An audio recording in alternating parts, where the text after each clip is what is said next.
ఒక ఇద్దరు ఫ్రెండ్స్ ఒకే స్కూల్లో చదువుకున్నారు, ఆ తర్వాత ఒకే కాలేజీలో చదువుకున్నారు, ఆ తర్వాత ఇద్దరూ కలిసి విదేశాలకు వెళ్ళారు, ఆ తర్వాత ఇద్దరూ అక్కడ కూడా ఒకే యూనివర్సిటీలో కలిసి చదువుకున్నారు. చివరికి వారిద్దరూ ఒకే ప్రమాదంలో ప్రాణాలు కోల్పోతే అదిగో మీరు స్క్రీన్లో చూస్తున్నారు. ఆ ఇరు కుటుంబాలు కలిసి వారిద్దరిని చావు కూడా వేరు చేయదు అంటూ వారిద్దరి మృతదేహాలని ఒకే చోట పూడ్చిపెట్టారు. సహజంగా మనం వింటూ ఉంటాం, ఏదో ఒక రోల్ కోసం వస్తాం మన భూమి మీదకి, మన రోల్ ఫినిష్ అయిపోయిన తర్వాత దేవుడు తీసుకెళ్ళిపోతాడు అని చెప్పి.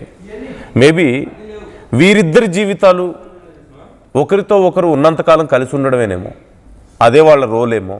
ఆ పని అయిపోయింది, ఇద్దరు వెళ్ళిపోయారు. ఇది ఎక్కడో కాదు, వీరెక్కడో కాదు, మన తెలంగాణ వాసులే.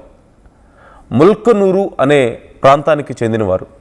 ఇద్దరు స్కూల్ దగ్గర నుంచి మొదలు పెడితే ఎంఎస్ వరకు కలిసే చదువుకున్నారు. ఒకరిని విరిచి ఒకరు ఉండేవాళ్ళు కాదు, ఇద్దరు ఒకటే అన్నట్లుగా ఉండేవాళ్ళు. ఆ తర్వాత అమెరికాకు వెళ్ళారు, డేటాన్లో ఎంఎస్ చేసి వారిద్దరూ అక్కడే ఉన్నారు. డిసెంబర్ 28న జరిగినటువంటి ఒక రోడ్డు ప్రమాదంలో వీరిద్దరూ ప్రాణాలు కోల్పోయారు. అయితే ఇప్పుడు ఇద్దరి మృతదేహాలను తిరిగి ఇండియాకి తీసుకొచ్చారు. నిన్న ఇండియాలో గార్లకు అక్కడికి చేరుకుంది ఆ ఇద్దరు స్నేహితుల మృతదేహాలు.